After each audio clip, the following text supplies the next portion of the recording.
What's good, you guys? It's your boy, no need for the special intro, it's your boy ID, aka Inevitably Dope, for those that don't know me. Now, check this out, man. We finally get another good episode of Dragon Ball Super. We finally get another episode that is worthy of calling this a Dragon Ball episode, man. Now, I know we only getting these good episodes because it has to do with Jiren, you know what I'm saying? It's down to the final two universes, but this episode had me so into it, man, that I was actually upset when it ended. I was actually really into this episode. The fighting was amazing, but we're gonna get to all that in a second. Now, I'm gonna do my best to make this as quick as possible. No promises, man, you know what I'm saying? But I'm gonna do my best to not hold you guys for too long. But let's talk about this episode, man. As far as the combat was very well thought out. You can tell the difference to where they actually think about what's gonna happen in the combat when they actually put some thought into it, versus when they just don't care about the fight and they just get really repetitive and just have all those moments. So this episode was basically about Goku and Jiren. You know, not too much about Vegeta. He came in the end, which was pretty sad to see, you know what I'm saying? The hype was very underestimated, but we're gonna get to that at the end, man. We're gonna talk about Vegeta later. But this episode, the fight was mainly between Goku and Jiren. Now, Goku, after seeing Vegeta get blasted at point blank range, you know, Vegeta was down for the count. He couldn't get up, you know what I'm saying? So Goku go ahead and takes initiative and goes after Jiren. Now, as he's fighting Jiren, he's using instant transmission and he's dropping bombs, pretty much mini ki blasts all over the arena, pretty much making a huge landmine for Jiren to walk into, because his main objective is pretty much trying to open Jiren up so he can go in for a nice attack. So he's using these landmines to try and open him up a bit. Now, this is what I like to see. I like to see this, man, because like I said earlier, it's a new style of combat. It's not just the simple, predictable stuff that we've been seeing throughout this whole series, man. You know what I'm saying? It was pretty cool to see him drop little mines all over the place while using instant transmission and attacking at the same time. That's Goku. Now, as they're fighting, Goku uses Destructo Disc, you know, one of Krillin's main techniques, although Goku does know how to use that as well. He goes way back and uses this move to Jiren. Now, he throws about 3 of them things at my boy. My boy dodges them, of course. It's Jiren, man. We talking about Lord Jiren, right? So he dodges them and he catches one and he's just like, are you dumb? Throws it right back. Goku dodges it and it slices this mountain right in half. Now, Goku continues to pursue Jiren. He's throwing just rapid punches at him, you know what I'm saying? Jiren dodges one of Goku's punches, wraps his hand around Goku's arm and locks him in place, and just chooses that arm-in-it hockey, you know, strengthens his fist and just punches the hell out of Goku straight in the chest, dog. Now, going over to the Gohan and Android 18 versus Toppo fight, man. Now, this scene kind of made me laugh. So pretty much what happened was Android 18 and Gohan, you know, were kind of struggling against Toppo, because the problem was that they couldn't really get in sync when they were fighting together, because they've never fought together before. And this is something that Android 18 said. So basically what they overall tried to come up with was, I guess Android 18 was going to do like some type of sacrificial move, right? He was going to sacrifice himself to get Toppo out of the ring. So what he did was he got in close range against Toppo. Toppo pretty much put him in an arm lock. Now, this is what made me laugh.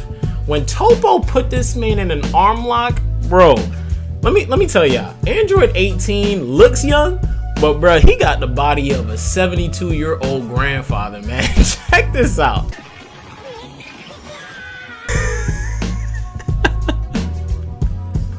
Yo, the noise of his arm breaking sounded like the sound when my grandfather's hip goes out of place. Boy, that man Android 18's old as shit.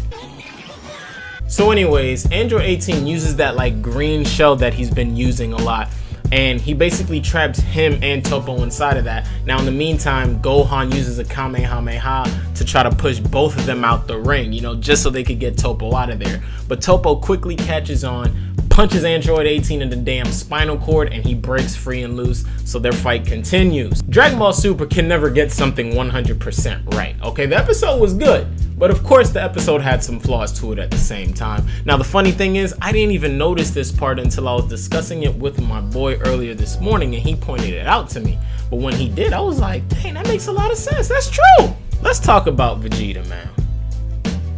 Disappointment. They stayed doing this man dirty. let's talk about Vegeta in his new form, okay? Now, in the last episode, I was kind of getting a little hype because from the previews, it kind of made it seem like, Vegeta was gonna go beyond Super Saiyan Blue, which I guess they kind of classify this as limit breaker form or something like that, but it wasn't nothing special. Vegeta didn't do nothing. He really didn't do nothing this whole episode. It was Goku fighting Jiren. He was pretty much laid out just watching from a distance. And when he did go in his new form, it was nothing special. He just got a little bit more sparklier. He still looked the same. I was expecting him when he went into this new form to kind of have a different look on his outer appearance, but it stayed exactly the same. And like I always say, they stay giving Vegeta no type of credit. Now, I don't think it was necessarily fair how when Goku got his Ultra Instinct form, they showed how epic it was. They displayed how crazy this form was going to be. The fact that he's just moving and dodging without having to think about it. The part where, Toppo was firing multiple blasts at this guy and he's just walking because he knew he wasn't going to be hit. They displayed how cool this new form was of Goku's. But Vegeta gets no love.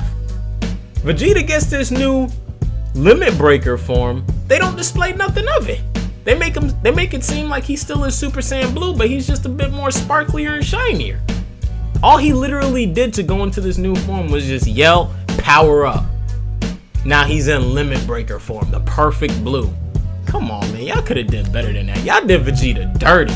Now after Vegeta transforms and goes into this limit breaker crap or whatever, he did get a little bit bigger. Now I'm not sure if that was just the way the animation looked at the time to make it seem like he did look a little bit bigger, or if he really did grow. Now he didn't really look like super big, like Super Vegeta big. We all remember how he looked, right, from when he fought Cell. I don't think he got necessarily that big, but regardless, man, we need to see something out of this form, man. I want to see what separates this new limit breaker form from his normal Super Saiyan Blue. So overall, guys, the episode was good. I'm not tripping about it. I'm not too mad. I'm not mad about everything that happened before Vegeta's transformation. The combat between Goku and Jiren, that fight, and even the fight with Gohan and Android 18 versus Toppo. Even though it was short, it was still pretty good to watch. It was still a quick, joy of entertainment. But man, that Vegeta transformation, they need to do something about that, man. And I know there's probably them lame fanboys out there gassing it up, because there's always somebody out there like Geekdom who gasses up everything and tries to be optimistic about everything and says that this new Vegeta transformation looks good. Like, what looks good about it? The fact that his eyes got a bit darker? It's trash. They really need to do. I want to see an outer change. I want to see an outer change appearance, and I want to see a demonstration of this form like we got when Goku just went Ultra Instinct. Now, other than Geekdom, man, there's another person I wanted to talk about. He had a rant about this episode, and it was such a dumb rant. Like, it was so stupid. I couldn't believe it, bro.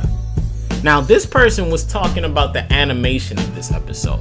He was saying how horrible the animation was, how it was horrific. He couldn't believe that they let this episode air. Now, were y'all really that spoiled that something like animation will throw you off from an anime?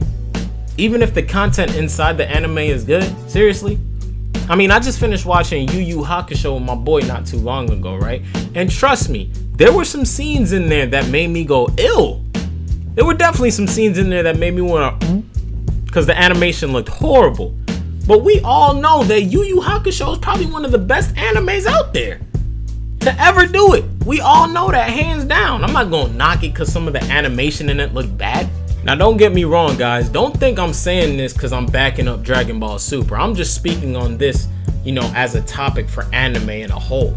I'm not saying this to back up Dragon Ball Super, because we all know, especially from me, I've complained about Dragon Ball Super multiple times.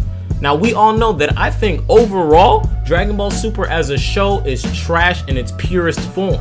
I'm just saying, man, you can't be mad when an anime isn't top-notch anime quality every single episode. As long as the anime displays good, storyline and storytelling, and it's entertaining to watch, I'm cool. I don't mind it.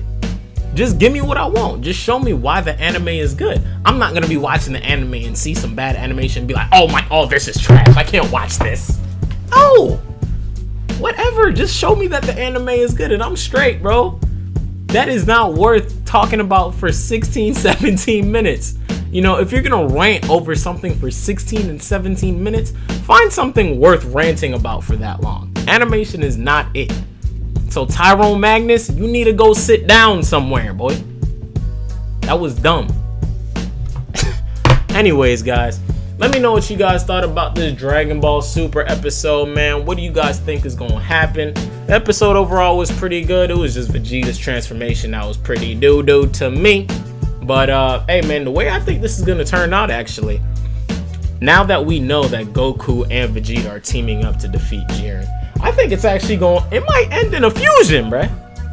What if, hear me out, what if Goku is in Super Saiyan Blue Kaioken, right? And Vegeta is in this Limit Breaker Super Saiyan Blue form, and they fuse.